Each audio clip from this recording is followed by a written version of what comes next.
Hi ನಮಸ್ಕಾರ ಎಲ್ರಿಗೂ. ನನ್ನ ಫಾಲೋವರ್ಸ್ ಒಬ್ಬರು ನನಗೆ ಕಮೆಂಟ್ಸ್ ಮಾಡಿದರು, ಮ್ಯಾಮ್ ನೀವು ಇದನ್ನೆಲ್ಲ ಅಚೀವ್ ಮಾಡೋದಕ್ಕೆ ಮತ್ತು ನಿಮ್ಮ ಕನಸು ನನಸಾಗೋದಕ್ಕೆ ಎಷ್ಟು ವರ್ಷ ತಗೊಂತು ಅಂತೇಳ್ಬಿಟ್ಟು.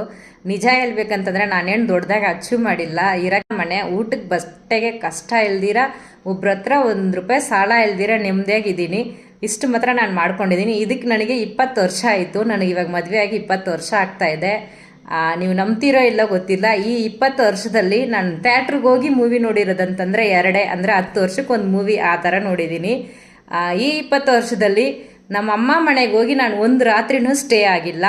ಮಾರ್ನಿಂಗ್ ಹೋದರೆ ಈವ್ನಿಂಗ್ ರಿಟರ್ನ್ ಬಂದುಬಿಡ್ತೀನಿ, ನೆಕ್ಸ್ಟ್ ಡೇ ಜಾಬ್ಗೆ ಹೋಗ್ಬೇಕಂತ. ಅಷ್ಟು ಸಿನ್ಸಿಯರಾಗೆ ನಾನು ಹಾರ್ಡ್ ವರ್ಕ್ ಮಾಡಿದ್ದೀನಿ. ನಾನು ಒಂದು ಟೈಮ್ ಮೇಲೆ ಯಾವ ಥರ ಡಿಸೈಡ್ ಆದೆ ಅಂತಂದರೆ, ನಮ್ಮ ಹತ್ರ ಫ್ಯಾಮಿಲಿ ಬ್ಯಾಕ್ಗ್ರೌಂಡು ಇಲ್ಲ, ದುಡ್ಡು ಇಲ್ಲ, ನಾನು ಜಾಸ್ತಿ ಓದೂ ಇಲ್ಲ, 10th ಅಷ್ಟೇ ಓದಿರೋದು. ನಾನು ಯಾರಂತ ನಾನು ಪ್ರೂವ್ ಮಾಡಬೇಕಂತಂದರೆ ನಾನು ಈ ವರ್ಕಿಂದ ಮಾತ್ರನೇ ಪ್ರೂವ್ ಮಾಡೋಕ್ಕಾಗತ್ತೆ ಅನ್ನೋದನ್ನ ಮನಸ್ಸಲ್ಲಿ ಇಟ್ಕೊಂಡೆ ಅಷ್ಟು ಹಾರ್ಡ್ ವರ್ಕ್ ಮಾಡಿದೆ.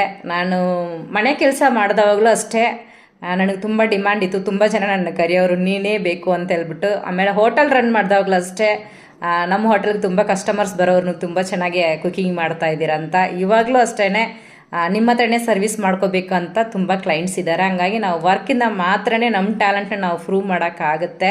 ಇದರಲ್ಲಿ ನಾವು ಲೈಫ್ ಜೊತೆ ತುಂಬ ಫೈಟ್ ಮಾಡೋದಿರುತ್ತೆ. ಆಗಲ್ಲ ಅಂತ ಮಾತ್ರ ಬಿಟ್ಬಿಡ್ಬೇಡ್ರಿ, ನೀವು ಗೆದ್ದೇ ಗೆಲ್ತೀರಾ.